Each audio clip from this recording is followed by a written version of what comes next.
পৃথিবীর কোন বাবা পারে রে সন্তানকে নিজের চোখের সামনে এইভাবে বিদায় দিতে? হযরত ইমাম হুসাইন ডেকে বললেন, আলী আকবর, তুমি তোমার মায়ের খেদমতে চলে যাও। বলল, আব্বা হুজুর, আমার বড় ভাই ইমাম কাসেম শহীদ হয়ে ঘুমায়। আমার কত সাথীরা এই জমিনে ঘুমাইতেছে গো, আমাকে ফিরাবেন না, আমার শাহাদাতের লিপ্সা লেগে গেছে, আমাকে ফিরাবেন না, একটা মাত্র জীবন আপনার কদমে কুরবানি নজরানা পেশ করে আসি, সুযোগ করে দেন, আমাকে দয়া করে ফিরাই দিবেন না আব্বা হুজুর। সেই দিন ইমাম আলী আকবর যুদ্ধের ময়দানে চলে গেলেন। প্রচন্ড যুদ্ধ হয়, শেরে খুদানি রক্ত যার শরীরে প্রবাহিত, সে তো দমে যাওয়ার পাত্র ছিলেন না। বেঈমানদেরকে জাহান্নামে পাঠিয়ে ইমাম আলী আকবর বাবার কাছে ঘোড়া দাবড়ায় ফিরে এসে বলেন, আব্বা জান, যদি পারেন এক পেয়ালা পানি যদি আমাকে দিতে পারতেন আব্বা জান, প্রচন্ড কষ্টে আমার কলিজা পর্যন্ত শুকায় গেছে, আব্বা জান আমার সহ্য হয় না। ইমাম হুসাইন চোখের পানি ছেড়ে দিয়ে বলতেছিল, আলী আকবর, তোমার পানির অভাবে কলিজা শুকায় গেছে রে, আমি হুসাইন ফোরাত থেকে পানি আনতে পারি নাই, বাবা হয়ে সন্তানকে পানি দিতে পারি নাই রে আলী আকবর। তবে শোনো শোনো রে আলী আকবর, তোমাকে কিছু কথা শোনাই। আমার আব্বা জান জিহাদের জন্য বাড়ি রেখে বহু দূরে চলে যাইতো, আমরা বাড়িতে একা পড়ে থাকতাম, বহুদিন পর্যন্ত আমাদের ঘরে অভাব ছিল, খাবার থাকতো না, পানি থাকতো না আমাদের ঘরে, ক্ষুধার যন্ত্রণায় পানির পিপাসায় আমরা ঘরের মধ্যে মায়ের কাছে বসে বসে কাঁদতাম। রাহমাতুল লিল আলামিন নানা জান আমাদের দুঃখের কথাগুলি শুনে দৌড় থেকে বাহির থেকে ফিরে এসে আমাদের ঘরে দৌড়ায় আসতে। পৃথিবীর কারো কাছেও দুঃখের কথা না বললে নানার কাছে বলতাম, রে আলী আকবর, প্রচন্ড ক্ষুধা তৃষ্ণার অভাবগুলি নানার কাছে জানাইতাম। যখন জানাইতাম, নানা জান তার পবিত্র জিহ্বা মোবারক আমাদের মুখের মধ্যে যখন ঢুকায় দিত, নানার জিহ্বা মোবারক চুষতে দেরি হইতো রে, আমাদের কলিজাগুলি ঠান্ডা হইতে দেরি হইতো না, আমাদের কলিজাগুলি ঠান্ডা হতে দেরি হতো না রে আলী আকবর। আজকে আমি আমার জিহ্বা বের করে দিচ্ছি, একটু চুষে আরাম করে যাও, দেখো আমার নানা হাউজে কাউসারের পানি নিয়ে অপেক্ষায় দাঁড়ায় রইছে। চিৎকার মেরে বলা যাবে কি, ইয়া রাসূলুল্লাহ উনজুর হালানা ইয়া হাবিবাল্লাহ, নবীজি আপনার পাগলের দলেরা আজকে আমরা সদায় কারবালার মাঠ পাই নাই, আমরা তোমার জমানায় তোমার হাবিবের জমানায় আমরা জন্ম নিতে পারি নাই, কিন্তু আল্লাহর ওলির কদমে আমির ভান্ডার শরীফের আল্লাহর ওলির খেদমতে বসে আমরা আজকে চোখের পানি নজরানা দেই। ইয়া রাসূলুল্লাহ, আপনি ফিরাই দিবেন না, এই নজরানাকে কবুল করে শুহাদায়ে কারবালার গোলাম হিসেবে আমাদেরকে কবুল করে নেন। বন্ধুগণ, দীর্ঘ আলোচনা বড় হৃদয় বিদারক, আবারও বলি দিলটাকে নরম করে দেন। আল্লাহর কসম, আমাদের এমন কোনো নামাজ নাই যেটা আল্লাহর সামনে দিয়ে বলবো আল্লাহ মাফ করে দেন, এমন কোনো রোজা নাই যেটা দিয়ে বলবো আল্লাহ মাফ করে দেন, এমন কোনো সদকা হজ আমরা করতে পারি নাই যেটা দিয়ে বলবো আল্লাহ মাফ করে দেন।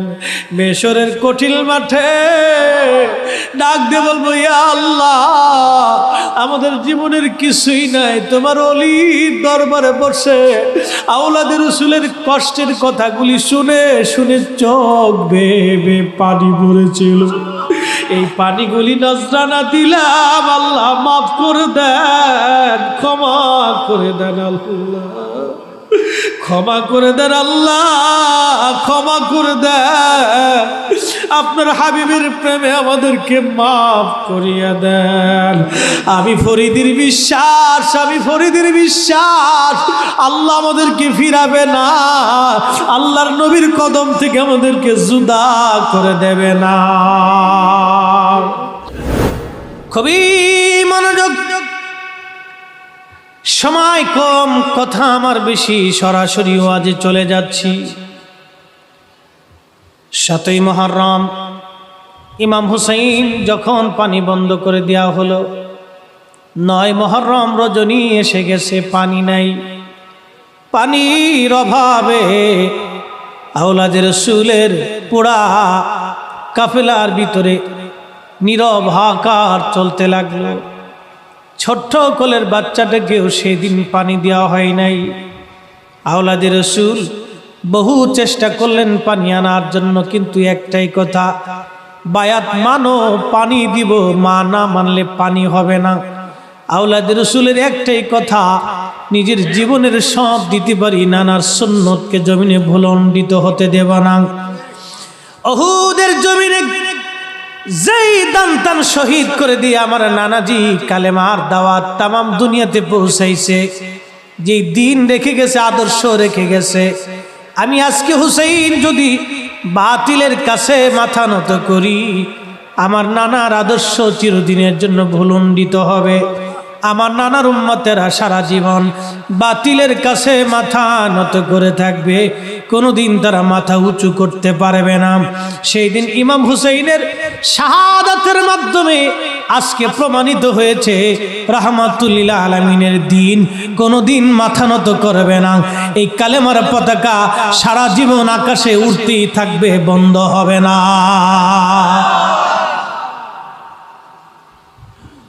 খুবই মনোযোগ দেন। হযরত ইমাম হুসাইন রাদিয়াল্লাহু আনহু 7ই মুহররম, 10ই মুহররম দিন, 9 মুহররম দিন যে রাত্রিবেলা আওলাদে রাসূল সবাইকে কাছে ডাকলেন, মশাল বন্ধ করে দিলেন। মশাল বন্ধ করে দিয়ে ইমাম হুসাইন রাদিয়াল্লাহু আনহু সাথীদেরকে সবাইকে ডাকলেন। 72 জন পুরুষ, 100 জন নারী, পুরুষ দিয়ে 100 জনের একটা ছোট্ট কাফেলা। সবাইকে ডেকে বললেন, ও আমার সাথীরা, আকিলের সন্তানেরা, আমার আত্মীয় স্বজন, আমি মশালের আলো বন্ধ করে দিয়েছি, অন্ধকার হয়ে গেছে। মদিনার রাস্তা ধরো, তোমরা যে যেমনি পারো পথ ধরে তোমরা এই রাত্রিবেলায় পলায়ন করে চলে যাও, কারণ ইয়াজিদ আমাকে শহীদ করে দেওয়ার পরে তার রাস্তা পরিষ্কার হয়ে যাবে। ও চায় আমি শহীদ হয়ে গেলে তার খেলাফতের দরজা, রাজত্বের দরজা খুলে যাবে, কোনো চিন্তা তার থাকবে না। ইয়াজিদের সাথে আমার দুশমনী, ইয়াজিদ আমাকে দুশমন বানিয়েছে, তোমাদের সাথে তো তার কোনো দুশমনী নাই রে, তোমরা রাতের আধারে চলে যাও। সেই দিন 72 জন আশিক রাসূল ডুকরি কেঁদে বলেছিল, হুসাইন গো, ময়দানে আসছি একা ফেলে চলে যাওয়ার জন্য না। মেশরের কঠিন মাঠে রাহমাতুল লিল আলামিন যখন জিজ্ঞেস করবে, হুসাইনের সাথীরা রে, আমার হুসাইনকে একা রেখে ময়দান থেকে রাতের আধারে ও অন্ধকারে তোমরা কেন পালাইছিলে? জবাব দিব কি সেই দিন? হুজুর, মেহশরের মাঠে রহমতের নবীর দরবারে জবাব হবে কি আমাদের? ক্ষমা করে দেন, জীবন তো একটাই, এই একটা জীবন আপনার কদমে এই ময়দানে কুরবানি করার একটু সুযোগ করে দেন। জোরে বলা যাবে কি ইয়া রাসূলুল্লাহ?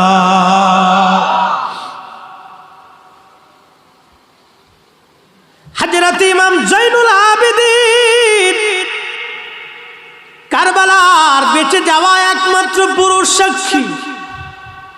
উনি ব্যতীত আওলাদে রাসূলের পরিবারে আর কোন পুরুষ মানুষ বেঁচে ছিল না। উনি বলতেন, দুনিয়ার মানুষ শেষ হলো, আমি সেই দিনের বেঁচে যাওয়া একমাত্র চাক্ষুষ সাক্ষী ছিলাম। আমি একমাত্র চাক্ষুষ সাক্ষী, বেঁচে যাওয়া সাক্ষী। আমি সেই দিন নিজ চোখে চোখে সব দেখেছি। অসুস্থ হয়ে উম্মে কুলসুমের কোলের মধ্যে মাথা রেখে আমি শুয়েছিলাম, বসতে পারতাম না, দাঁড়াইতে পারতাম না। আমি সেই দিন লক্ষ্য করলাম আমার আব্বা হুজুর সারা রজনী ভরে ভরে ইবাদত করলেন, আর আমার সাথীরা পরিবারের লোকজন কেউ ওই রাত্রিবেলা ঘুমান নাই। সারা রাত জেগে জেগে তারা ইবাদত করলেন। তাহাজ্জুদের নামাজ হয়ে গেল, ফজরের আযান পড়ে গেল। ইমাম হুসাইন রাদিয়াল্লাহু আনহুর শিবিরে ফজরের আযান হলো, ইয়াজিদের শিবিরের মধ্যে ফজরের আযান হলো। দুই আযানের কত তফাত, দুই আযানের কত তফাত, কত তফাত দুই আযানের। এক আযানের ভিতরে ইশকে রাসূলের ঘিরান আছে, অন্য আযানে দুশমনে রাসূলের গন্ধ পাওয়া যায়। এখানেও কালেমার সাক্ষী, ওই আযানেও কালেমার সাক্ষী। জন্য আল্লামা ইকবাল বলেছেন, মগজ কোরা রুহে ঈমান জানে দিন, হাসতে হব্বে রহমাতুল লিল আলামিন। কোরআনের মগজ বলো, ইমানের রূহ বলো, ধর্মের প্রাণ বলো, সব কিছুর মূল নবীর ভালোবাসা। নবীর ভালোবাসা যেখানে নাই, কোরআন ইমান কিন দিন বাবা সেখানে নাই। কথা বলেন ঠিক না বেঠে? ও সুন্নি মুসলমানেরা, মাইকের আওয়াজ বহুদূর পর্যন্ত যায়, যেখানেই যায় যার কানে আওয়াজ যায় দিলটাকে নরম করে দিয়ে শুনিয়া যান। ইমাম শিবিরেও আযান পড়ল, বেঈমানদের শিবিরেও আযান হলো। ইমাম শিবিরেও নামাজ হলো, বেঈমানদের শিবিরেও নামাজ হলো। বুঝে যাবেন কোন নামাজ হক আর কোন নামাজ বাতিল। বুঝে যাবেন কোন নামাজ অরিজিনাল, কোন নামাজ ডুপ্লিকেট। বুঝে যাবেন কোন নামাজে জান্নাত, কোন নামাজে জাহান্নাম। বুঝে যাবেন কোন আযানে জান্নাত, কোন আযানে জাহান্নাম। মুসলমান খুবই মনোযোগ। দুই শিবিরে আযান হলো, দুই শিবিরে নামাজ হলো। নামাজ শেষ হয়ে গেল। হযরত ইমাম হুসাইন নামাজ শেষ করার পরে তিনি দোয়া করলেন সবাইকে নিয়ে। দোয়া হয়ে গেল।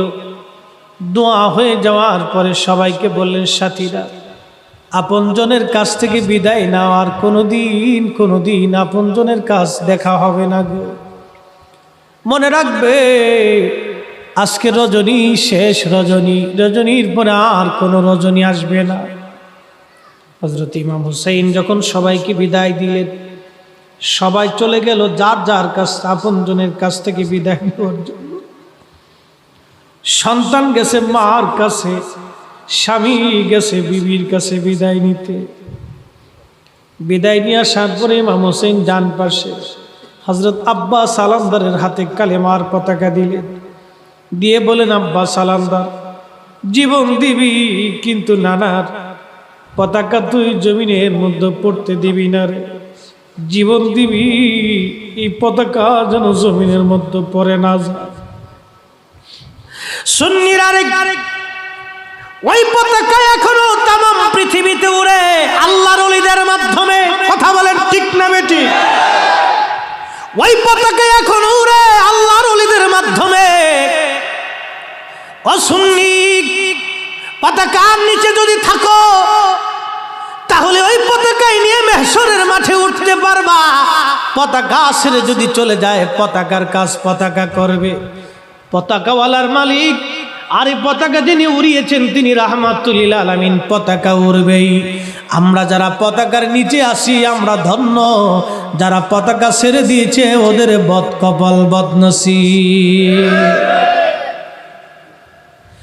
হযরত আব্বা সালামদারকে বলা হলো, রে আব্বা সালামদার জীবন দিবি, পতাকা পড়তে দিবি না? হুজুর জীবন চলে যাবে কিন্তু রহমতের নবীর কালেমার পতাকা জমিনে পড়তে দেব না গো। প্রচন্ড ওই কঠিন সেই দিনে আওলাদে রাসূল ইমাম হুসাইন রাদিয়াল্লাহু আনহু উটের পিঠের উপরে সওয়ার হয়ে 70-72 জনের একটা ছোট্ট কাতার করে জীবনের শেষ নসিহত আর ওসিয়ত করার জন্য তিনি গেলেন। ইয়াজিদি 22,000 সৈন্যের সামনে দাঁড়াইলেন, ডেকে বললেন, ইয়াজিদের সৈন্যরা, তোমরা এখনো আমার নানার উম্মত, আমার বিরুদ্ধে যখন তলোয়ার চালাইবা তোমরা একটা দল হবা, আমি আর একটা দল হব, তোমরা বেহক হবে, আমি হক হব। শোনো গো, তোমাদের মধ্যে কি একজন মুসলমান নাই আমাকে সাহায্য করবা? তোমাদের মধ্যে কি একজন মুসলমান নাই? তোমাদের ভিতরে কি একজন মুসলমান নাই আমাকে সাহায্য করবা আজকে? সেই দিন আওলাদে রসুল, আওলাদে রসুল, আওলাদে রসুল ওদেরকে ডেকে বলেন, এ কুফাবাসী, আরে ইরাকবাসী, তোমরা আমাকে দামাত করে এনেছো, আমি তো ইচ্ছা করে আসি নাই, আমি তো ইচ্ছা করে আসি নাই, তোমরা দাওয়াত করে এনেছো। এই যে চিঠি, অমুকের বেটা অমুক, এই যে তোমার নামের চিঠি। ওরা বলল, না, আপনাকে আমরা দাওয়াত করি নাই। ইমাম হুসাইন বললেন, ওরে ইয়াজিদের সৈন্যরা, তোমরা কি আমাকে চিনো না? আমি শেরে খুদা আলীর বেটা ইমাম হুসাইন, আমার বড় ভাই হাসান। আমার নানার কোনো সাহাবী যদি তোমাদের মধ্যে থাকে জিজ্ঞেস করো, আমার নানা কি বলেন, আল হাসানু আল হুসাইনু সাইয়্যিদা শাবাবি হালিল জান্নাহ। আমার হাসান আর হুসাইন দুইজন জান্নাতের যুবকদের সরদার। জন্ম আমার নবীর যুগে হলে কেমন হতো,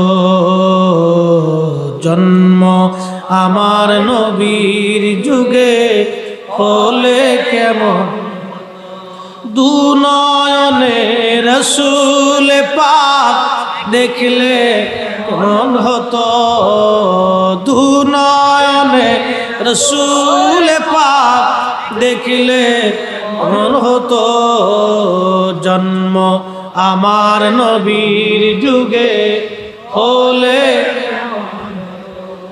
ও জন্ম আমার নবীর যুগে হলে।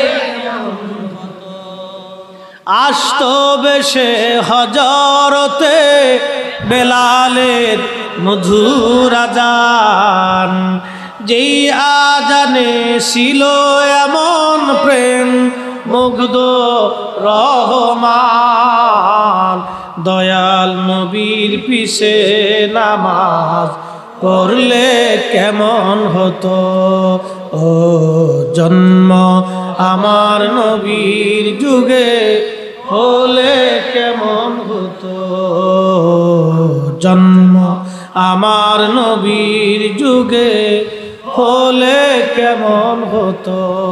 সালাতুন ইয়া রাসূলুল্লাহ,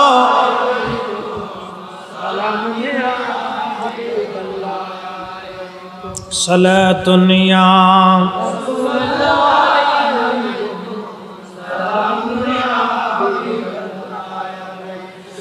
হযরত ইমাম হুসাইন ডেকে বলে, তোমরা কি আমার নানাজির এই মশহুর হাদিস শোনো নাই? আমার নানাজি আমাদের ব্যাপারে কি বলেছে? আমি তো সেই হুসাইন, জীবনে কোনোদিন অন্যায়ভাবে আমি কাউকে আঘাত করি নাই, জীবনে কোনোদিন আমি মিথ্যা বলি নাই, জীবনে কোনোদিন আমি মানুষ ঠকাই নাই, জীবনে কোনোদিন আমি কাউকে গালি দেই নাই, জীবনে কারো হক আমি কোনোদিন নষ্ট করি নাই, জীবনে কোনোদিন আমি জীবনে কোনোদিন আমি নামাজ ছেড়ে দেই নাই, আমি আমার নানার আদর্শ থেকে কোনোদিন সরে আসি নাই। ও আজকে দাওয়াত করে এনেছো, কারবালা পর্যন্ত আমাকে এনে ঘিরে রেখেছো, আজকে 3 দিন হলো আমার পরিবারের জন্য তোমরা পানি বন্ধ করে দিয়েছো। তোমাদের দৃষ্টিতে না হয় আমি অপরাধী হতে পারি, আমার ছোট্ট বাচ্চারাও তো কোনোদিন অপরাধ করে নাই, তোমরা পানি বন্ধ করেছ, বাবা হয়ে আমি বাচ্চাদেরকেও পানি দিতে পারি নাই। এই হৃদয় বিদারক কথাগুলিও সেই দিন তাদের মনে দাগ কাটে নাই, মায়া লাগে নাই, মায়া লাগে নাই, মায়া লাগে নাই। সেনাপতি আমার একটা বর্ষা হাতে নিয়ে, বর্ষা হাতে নিয়ে সেনাপতি আমর আওলাদে রসুলের দিকে বর্ষা নিক্ষেপ করে বলেন, হুসাইন সাক্ষী থাকো, আমি তোমার দিকে সর্বপ্রথম বর্ষা নিক্ষেপকারী। ইমাম হুসাইন বললেন, সেনাপতি আমর, মেহেশরের কঠিন মাঠে রাহমাতের নবীর সামনে তুমিও দাঁড়াইবা, আমিও দাঁড়াইব, সেই দিন বুঝবা কে হক আর কে বাতিল। রণকৌশল দিয়ে বর্ষা ফিরিয়ে দিয়ে আওলাদে রসুল ফিরে গেলেন। ৭২ জন সঙ্গীর সামনে দাঁড়ায় বলেন, এ সাথীরা শোনো, মীমাংসা হয় নাই, ওরা আমাকে প্রথম আঘাত করেছে। আমার নানার চরিত্র সুন্নত হলো মুসলমান কখনো আগে আঘাত করে না।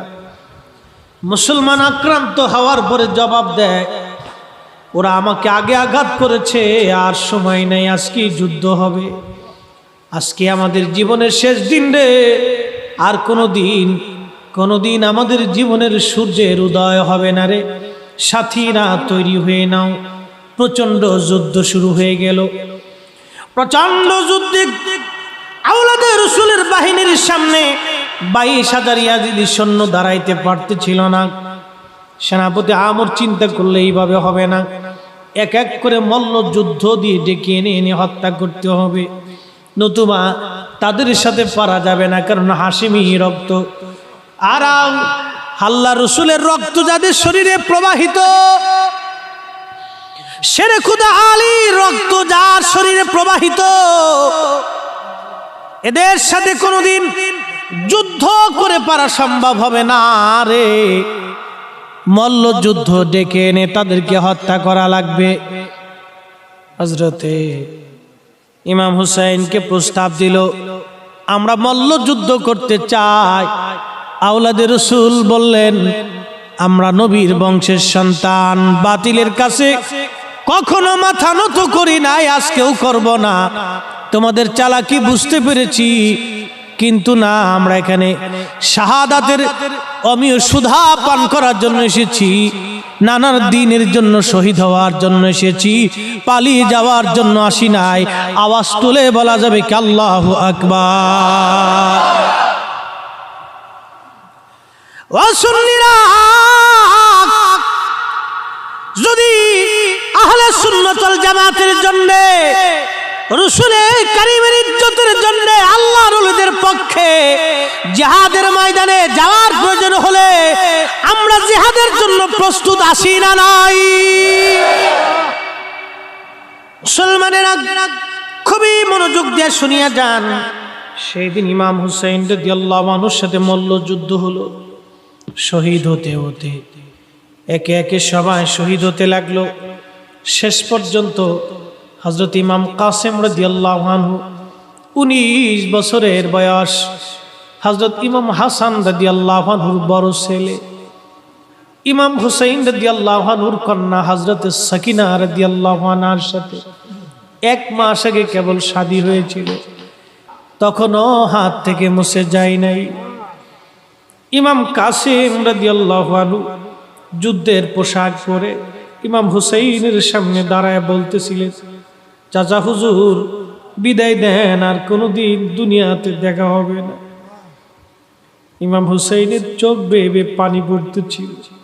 ডেকে বললেন, রে কাসেম, আমার বড় ভাই শহীদ হয়ে যাওয়ার পরে তোমাদের চেহারা দেখে আমি দুঃখ মিটাই রাখতাম। তুমি যদি চলে যাও, তোমার মার কে খেদমত করবে? ইমাম কাসেম বললেন, চাচা হুজুর, এই ময়দানে আমার কত সাথীরা ঘুমাই গেছে, আমার কত প্রিয়জনেরা এই ময়দানে ঘুমাই, শহীদার শাহাদাতের অমীয় সুধা পান করে তারা ঘুমাইতেছে। আমার মন চায় এই ময়দানে আমি ঘুমাই থাকি। ক্ষমা করে দিবেন আমাকে, মাফ করে দেন, একটি জীবন আপনার কদমে কুরবানি করার জন্য আসছি। ওরা আমার আব্বাজানকে শহীদ করেছে, আপনাকে শহীদ করার জন্য ওরা কুফা পর্যন্ত দাওয়াত করে এনেছে। আমি জানি ওরা আমাদের চোখের সামনে আপনাকে নির্মমভাবে হত্যা করবে। এই দৃশ্যখানা দেখার আগে আমি কাসেম শাহাদাতের হোমে সুদা পান করতে চাই, ফিরাবেন না আমাকে, অনুমতি দেন জিহাদের ময়দানে আমি ফিরে যাব। হযরত ইমাম কাসেম শহীদ হলেন জিহাদে যেয়ে। আলী আকবর যুদ্ধের পোশাক পরে আসছে, হযরত ইমাম হুসেইন রাদিয়াল্লাহু আনহুর বড় সন্তান যুদ্ধের পোশাক পরে বাবার সামনে দাঁড়ায় বলতেছিলেন, আব্বা হুজুর বিদায় দেন, দুনিয়াতে আর দেখা হবে না। হযরত ইমাম হুসেইন চোখের পানি ছেড়ে সন্তানকে বুকের মধ্যে জড়িয়ে ধরে ডুকরিয়ে ডুকরিয়ে কাঁদতেছে। পৃথিবীর কোন বাবা পারে রে সন্তানকে নিজের চোখের সামনে এইভাবে বিদায় দিতে? হযরত ইমাম হুসেইন ডেকে বললেন, আলী আকবর তুমি তোমার মায়ের খেদমতে চলে যাও। বলল, আব্বা হুজুর আমার বড় ভাই ইমাম কাসেম শহীদ হয়ে ঘুমায়, আমার কত সাথীরা এই জমিনে ঘুমাইতেছে গো, আমাকে ফিরাবেন না, আমার শাহাদাতের লিপ্সা লেগে গেছে, আমাকে ফিরাবেন না, একটা মাত্র জীবন আপনার কদমে কুরবানি নজরানা পেশ করে আসি, সুযোগ করে দেন, আমাকে দয়া করে ফিরাই দিবেন না আব্বা হুজুর। সেই দিন ইমাম আলী আকবর যুদ্ধের ময়দানে চলে গেলেন। প্রচন্ড যুদ্ধ হয়, শেরে খুদা আলী রক্ত যার শরীরে প্রবাহিত, সে তো দমে যাওয়ার পাত্র ছিলেন না। বেঈমানদেরকে জাহান্নামে পাঠিয়ে ইমাম আলী আকবর বাবার কাছে ঘোড়া দাবড়ায় ফিরে এসে বলেন, আব্বা জান যদি পারেন এক পেয়ালা পানি যদি আমাকে দিতে পারতেন আব্বা জান, প্রচন্ড কষ্টে আমার কলিজা পর্যন্ত শুকায় গেছে, আব্বা জান আমার সহ্য হয় না। ইমাম হুসেইন চোখের পানি ছেড়ে দিয়ে বলতেছিল, আলী আকবর তোমার পানির অভাবে কলিজা শুকায় গেছে রে, আমি হুসেইন এই ফোরাত থেকে পানি আনতে পারি নাই, বাবা হয়ে সন্তানকে পানি দিতে পারি নাই রে আলী আকবর। তবে শোনো শোনো রে আলী আকবর, তোমাকে কিছু কথা শোনাই। আমার আব্বা জান জিহাদের জন্য বাড়ি রেখে বহু দূরে চলে যাইতো, আমরা বাড়িতে একা পড়ে থাকতাম, বহুদিন পর্যন্ত আমাদের ঘরে অভাব ছিল, খাবার থাকতো না, পানি থাকতো না আমাদের ঘরে, ক্ষুধার যন্ত্রণায় পানির পিপাসায় আমরা ঘরের মধ্যে মায়ের কাছে বসে বসে কাঁদতাম। রাহমাতুল লিল আলামিন নানা জান আমাদের দুঃখের কথাগুলি শুনে দৌড় থেকে বাহির থেকে ফিরে এসে আমাদের ঘরে দৌড়ায় আসতে। পৃথিবীর কারো কাছেও দুঃখের কথা না বললে নানার কাছে বলতাম, রে আলী আকবর প্রচন্ড ক্ষুধা তৃষ্ণার অভাবগুলি নানার কাছে জানাইতাম। যখন জানাইতাম নানা জান তার পবিত্র জিহ্বা মোবারক আমাদের মুখের মধ্যে যখন ঢুকায় দিত, নানার জিহ্বা মোবারক টুসতে দেরি হইতো রে, আমাদের কলিজাগুলি ঠান্ডা হইতে দেরি হইতো না, আমাদের কলিজাগুলি ঠান্ডা হতে দেরি হতো না রে আলী আকবর। আজকে আমি আমার জিহ্বা বের করে দিচ্ছি, একটু চুষে আরাম করে যাও, দেখো আমার নানা হাউজে কাউসারের পানি নিয়ে অপেক্ষায় দাঁড়ায় রইছে। চিৎকার মেরে বলা যাবে কি ইয়া রাসূলুল্লাহ উনজুর হালানা ইয়া হাবিবাল্লাহ, নবীজি আপনার পাগলের দলেরা আজকে আমরা সদায় কারবালার মাঠ পাই নাই, আমরা তোমার জমানায় তোমার হাবিবের জমানায় আমরা জন্ম নিতে পারি নাই, কিন্তু আল্লাহর ওলির কদমে আমির ভান্ডার শরীফের আল্লাহর ওলির কেন্দ্রতে বসে আমরা আজকে চোখের পানি নজরানা দেই, ইয়া রাসূলুল্লাহি আপনি ফিরাই দিবেন না, এই নজরানাকে কবুল করে শুহাদায়ে কারবালার গোলাম হিসেবে আমাদেরকে কবুল করে নেন।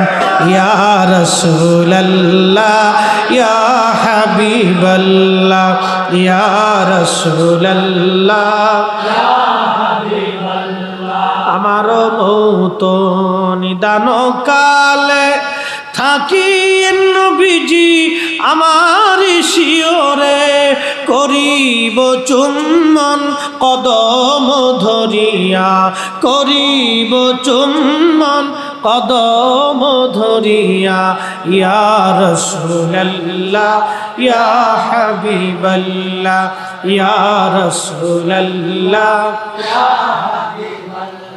মাতা পিতা যাহাদের অন্ধকার কবরে, দেখি নবী গো মায়াবী নজরে, তরায়া লইয়েন হাসর মাজারে, তরায়া লইয়েন হাসর মাজারে, ইয়া রাসূলুল্লাহ ইয়া হাবিবাল্লাহ ইয়া রাসূলুল্লাহ। বন্ধুগণ, দীর্ঘ আলোচনা আবারও হৃদয় বিদারক, আবারও বলি দিলটাকে নরম করে দেন।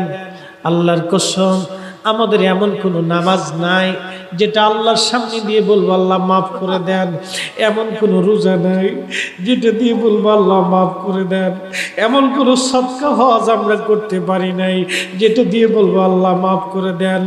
মেশরের কঠিন মাঠে ডাক দিয়ে বলবো ইয়া আল্লাহ, আমাদের জীবনের কিছুই নাই, তোমার ওলির দরবারে বসে আওলাদের রাসূলের কষ্টের কথাগুলি শুনে শুনে চোখ বেয়ে পানি পড়েছিল, এই পানিগুলি নজরানা দিলাম, আল্লাহ মাফ করে দেন, ক্ষমা করে দেন আল্লাহ, ক্ষমা করে দেন আল্লাহ, ক্ষমা করে দেন, আপনার হাবিবের প্রেমে আমাদেরকে মাফ করিয়া দেন। আমি ফরিদের বিশ্বাস, আমি ফরিদের বিশ্বাস, আল্লাহ আমাদেরকে ফিরাবে না, আল্লাহর নবীর কদম থেকে আমাদেরকে জুদা করে দেবে না। বন্ধুগণ, হযরতে আওলাদে রাসূল ইমাম হুসাইন রাদিয়াল্লাহু তাআলা আনহু 10ই মুহররম হযরতে আলী আকবর শহীদ হয়ে গেলেন। শহীদ হয়ে যাওয়ার পরে ছোট্ট শিশু আলী আসগরকে কোলে করে শাহর বানু এসেছেন স্বামীর সামনে। পারস্য সাম্রাজ্যের নাতনি ছিলেন তিনি। যুদ্ধে পরাজিত হওয়ার পরে মদিনায় রেস্ট হয়ে আসার পরে হযরত আলী রাদিয়াল্লাহু আনহু ইমাম হুসাইন রাদিয়াল্লাহু আনহুর সাথে শাদী বসিয়ে দিয়েছিলেন। স্বামীর সামনে ছোট্ট শিশুটাকে কোলের মধ্যে করে শাহর বানু সেই দিন ডাক দিয়ে বলল, স্বামী হে, আপনার সাথে ওদের দুশ্মনী হতে পারে, কিন্তু এই ছোট্ট আলী আসগরের সাথে তো তাদের কোনো দুশ্মনী নাই। স্বামী গো, ওকে একটু কোলে করে নিয়ে যান, আজকে 3 দিন হলো আমার জিহ্বা পর্যন্ত শুকায় গেছে স্বামী, আমার কলিজা পর্যন্ত শুকায় গেছে, আমার স্তনের দুগ্ধ পর্যন্ত শুকায় গেছে, আমি আমার বাচ্চাটা 3 দিন পর্যন্ত কাঁদতেছে, কান্না বন্ধ হয় না। আমি মা হয়ে আমি ছোট্ট বাচ্চার কান্না কেমনে সহ্য করি বলে? যদি পারেন বুকে করে কোলে করে একটু নিয়ে যান, ওদেরকে আমার বাচ্চাটাকে দেখান, দেখলে মায়া লাগতে পারে।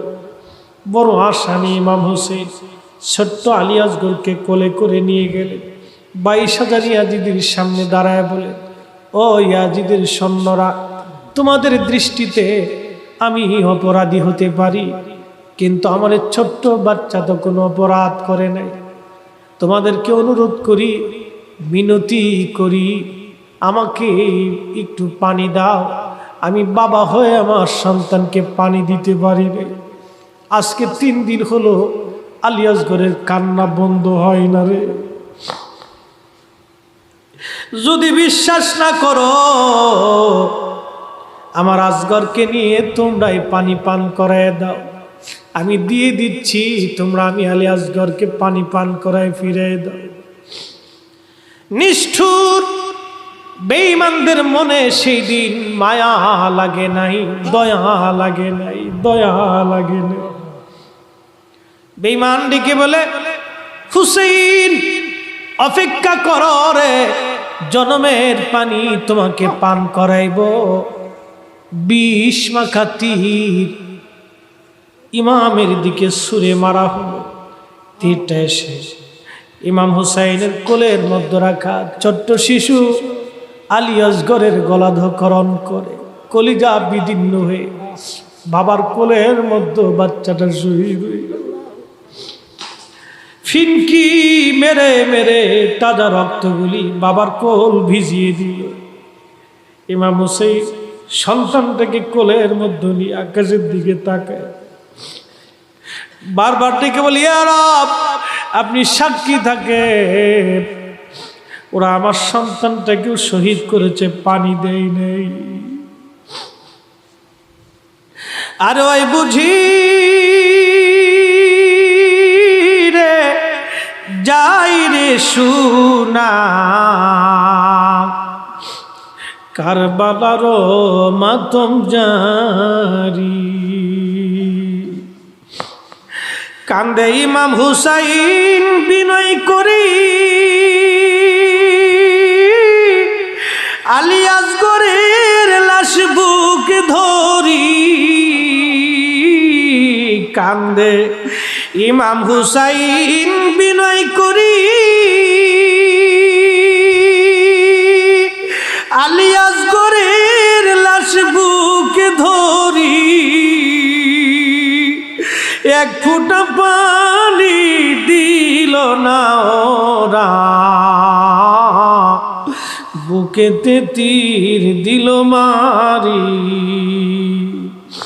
আর ওই বুঝি রে যাই রে শুনা, কারবালার মাতম জারি।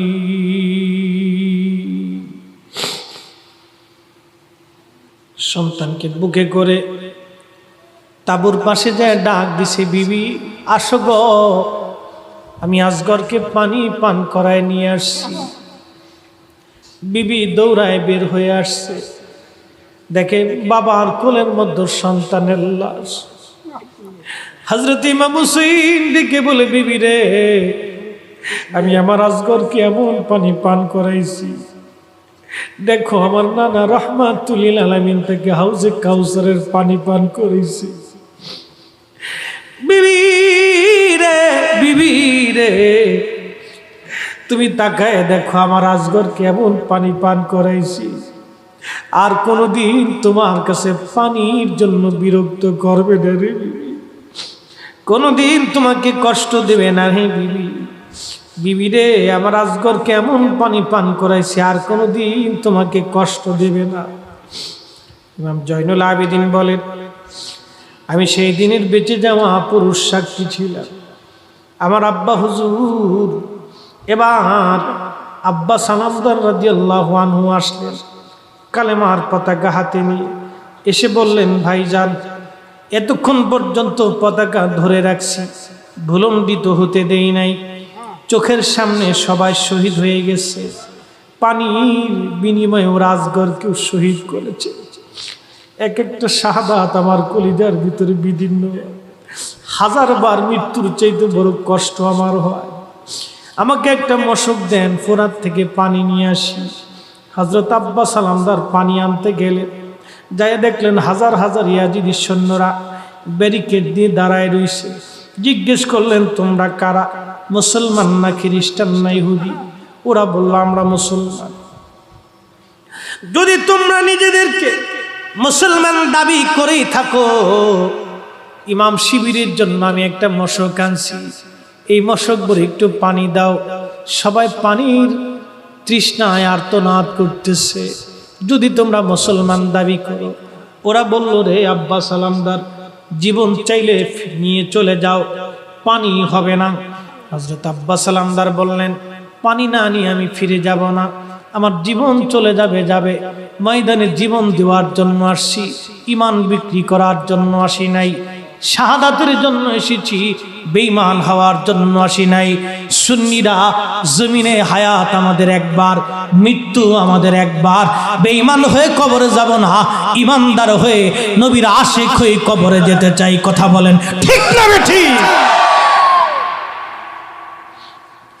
আজকে যারা আমার নবীর ভুল ধরে,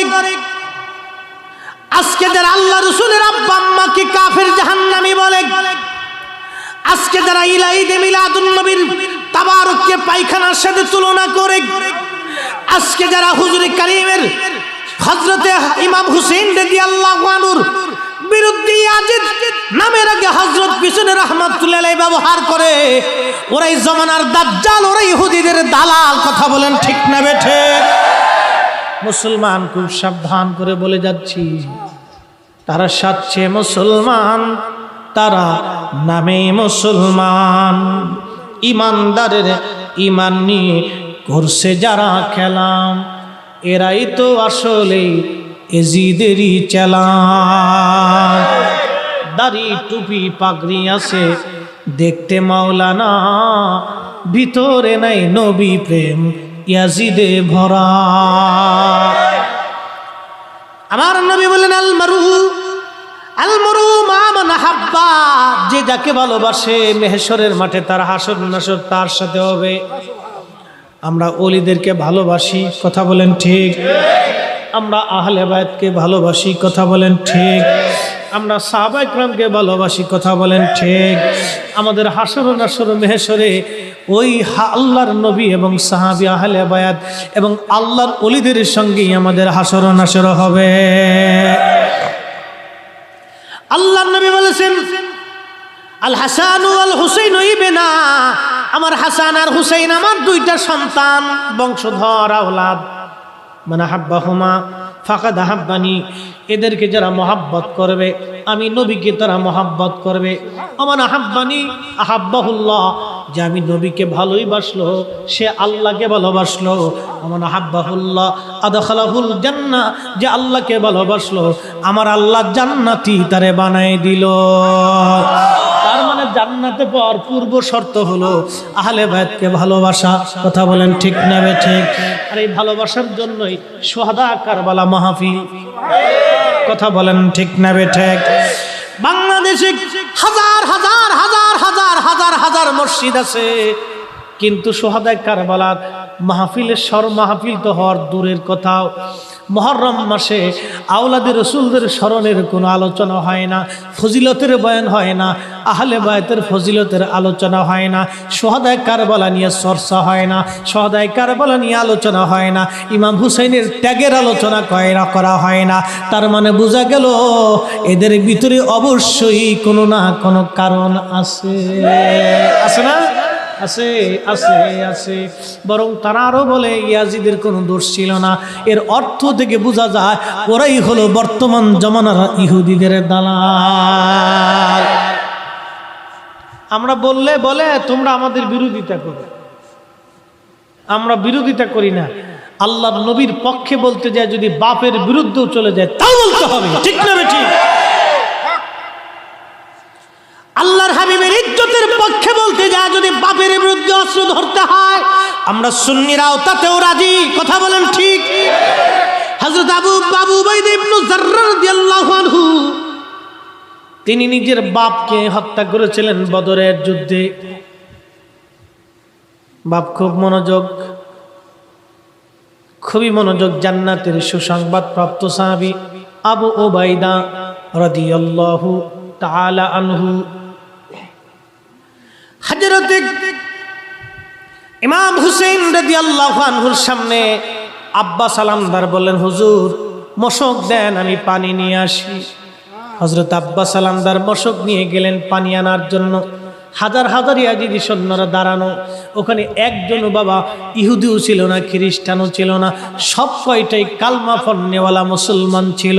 তাহলে আপনারা বলেন ইমাম হুসাইনের বিরুদ্ধে তলোয়ার ধরতে আইসা ওরা কোন কালেমা পড়েছিল, কোন নামাজ ওরা পড়েছিল, কোন দাড়ি ওদের ছিল, কোন জুব্বা ওদের ছিল, কোন পাগড়ি ওদের ছিল? আজকে যারা নবীর ইজ্জতের বিরুদ্ধে কথা বলে ওদের মধ্যে আর এদের মধ্যে কোনো তফাৎ নাই। বললে কয় আমাদের বিরোধিতা করো। বিরোধিতা কেন করব? তোমার সাথে তো আমার জমি জমা নিয়ে ঝগড়া নাই, রাজনীতি নিয়ে ঝগড়া নাই। তোমার সাথে তো আমার রাষ্ট্র আর দেশ নিয়ে ঝগড়া নাই। আমরা একটা কারণে ঝগড়া করি, নবীর মহাব্বতে।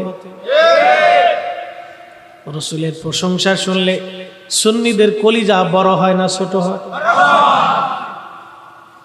নবীর প্রশংসা না হইলে আমরা মাহফিল আমাদের মনে হয় কায়েম সাকসেস হয় নাই। কথা কন না কেন? যেই মাহফিলে নবীর প্রশংসা হয় না আমাদের মনে হয় মাহফিলটা শূন্য হয়ে রয়েছে। আর তাদের মাহফিলে নবীর ইজ্জতের শানের খেলাপ না বললে তাদের মাহফিলই হয় না। পার্থক্য কোন জায়গা? আকাশ আর এখান থেকে বুঝে যেতে হবে তো। ওরা বলে তোমরা সুন্নি, তোমাদের মুখে দাড়ি নাই, তো সুন্নি হইলা কেমনে? সুন্নি কি দাড়িতে না ইমানে? সুন্নি কি পাগড়িতে না ইমানে? সুন্নি কি জুব্বায় না ইমানে? বাপ ভালো করে বুঝবেন, ইয়াজিদের 22,000 সৈন্য দাড়ি ছিল কি ছিল না? ওই জামানার মুসলমান দাড়ি চাচত না, নামাজ পড়ছে কি পড়ে নাই? ওই জামানার মুসলমান তাহাজ্জুদ কাজা করত না। তাহলে চিন্তা করেন কত দামি মুসলমান ছিল। ওই জামানার মুসলমান তাহাজ্জুদ ছেড়ে দেয় নাই। সেই জামানার কথা বলতেছি, টাকার জন্য, ক্ষমতার জন্য আহলে বায়তের আওলাদ রাসূলের গলায় ছুরি চালাইতে দ্বিধা করে নাই তারা। ওরা তো আজকে আমার নবীর আব্বা আম্মাকে জাহান্নামী বলবেই। আওলাদ রাসূলকে ছাড়ে নাই, আর আমরারে ছাড়বে। ওরা আমরারে কয় মুশরিক, মাজার পূজারি, পীর পূজারি। আমরা পীরদেরকে ভালোবাসি, এই জন্য পূজারি হয়েছি। আল্লাহর ওলিদের জিয়ারত করি, এই জন্য আমরা মাজার পূজারি হয়েছি। মিলাদুন নবী করি, এই জন্য আমরা বেদাতি হয়েছি। কত পাগল জন্মাইছে ভাই, পাগলের শেষ নেই।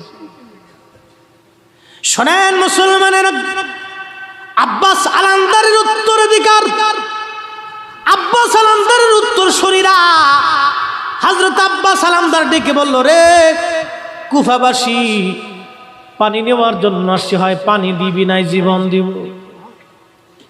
কিন্তু ওরা বলল না, ফিরে চলে যাও, পানি হবে না। চিন্তা করলেন ফায়সালা তলোয়ার ছাড়া হবে না। প্রচন্ড যুদ্ধ শুরু করলেন তিনি। যুদ্ধ করতে করতে অনেকগুলি লাশ ময়দানে ফালাইয়া ফোরাত নদীর মধ্যে ঝাঁপায় পড়লেন। পানির মশক ভরে পানি নিলেন। পানি নেওয়ার পরে বাম হাতের মধ্যে পানির মশক ঝোলাইলেন।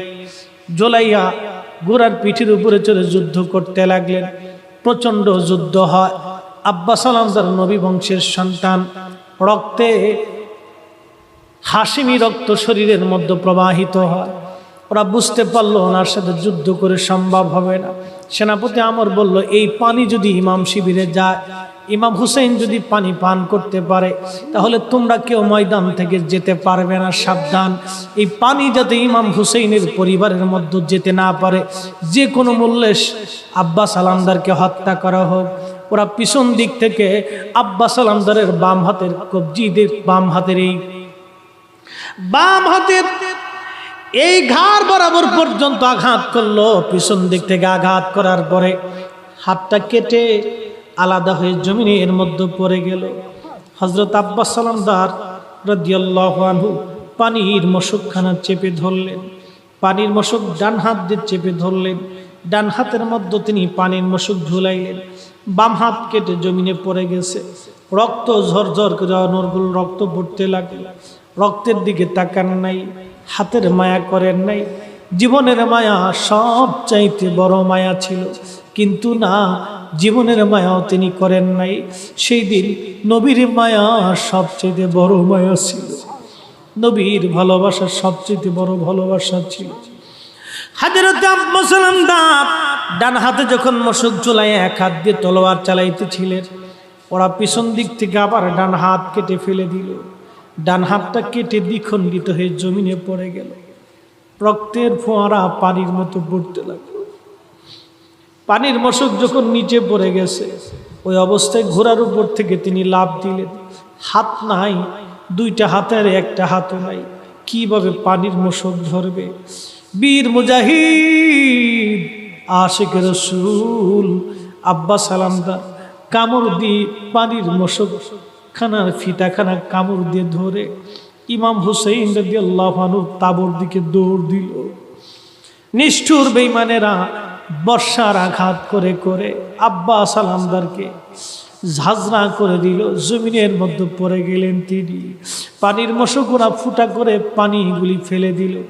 আব্বাস সালামদার রাদিয়াল্লাহু আনহু ইমাম হুসাইনের দিকে তাকায়া চোখের পানি ছেড়ে দিয়ে বলেন, হুজুর, নিজের জীবন দিয়েছি কিন্তু পানি আনতে পারি নাই। আব্বাস সালামদার জীবন দিয়ে প্রমাণ করে গেছে, ইয়া রাসূলুল্লাহ,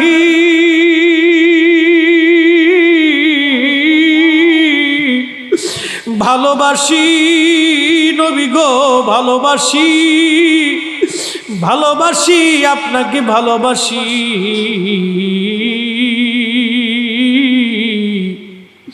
আপনি নবীকে ভালোবাসি। হুজুর, নিজের জীবন দিয়ে প্রমাণ করে গেলাম আপনি নবীকে ভালোবাসি। রাসূল, তোমায় ভালোবাসি, অন্তরে শুধু মুখে নয়, জান্নাতের আশায় নয় হে রাসূল, জাহান্নাম কেউ ডরি না। হে রাসূল, তোমায় ভালোবাসি, অন্তরে শুধু মুখে নয়, জান্নাতের আশায় হে রাসূল, জাহান্নাম কেউ ডরি। তোমায় পাওয়ার আশায় মন ছুটে যায় মদিনায়। তোমায় পাওয়ার আশায় মন ছুটে যায় মদিনায়। এ আশিক দিদার দাও না, আর দূরে থাকিও না। এ আশিক দিদার দাও না, আর দূরে থাকিও। হে রাসূল, তোমায় ভালোবাসি, অন্তরে শুধু মুখে নয়, জান্নাতের আশায়